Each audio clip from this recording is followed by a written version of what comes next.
First year as a nurse, I took a patient for a procedure and I waited with him in the hallway. He spoke very little. Most of my colleagues thought his silence was kind of awkward, but I decided to sit quietly with him. And after a few moments, he whispered to me, "Thank you for not talking." And instantly, I somehow understood.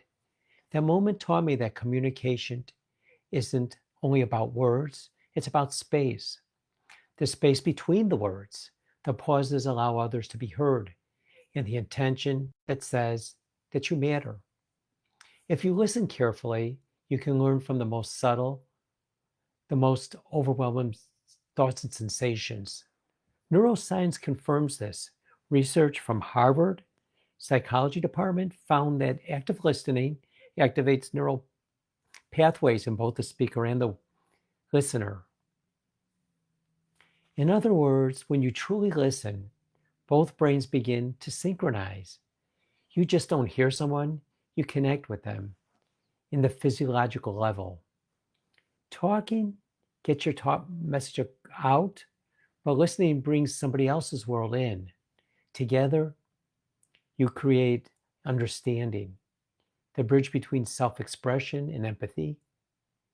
Leaders, clinicians, friends who listen well are remembered not for what they say, but how they made others feel.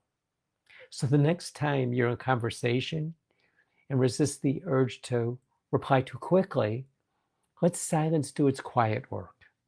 So if you remember that patient who would thank me for my silence, it wasn't those words that comfort them, it was my listening. Practice intentional listening. Before you respond, just breathe, observe, and just absorb. You might discover what's unsaid holds a truth.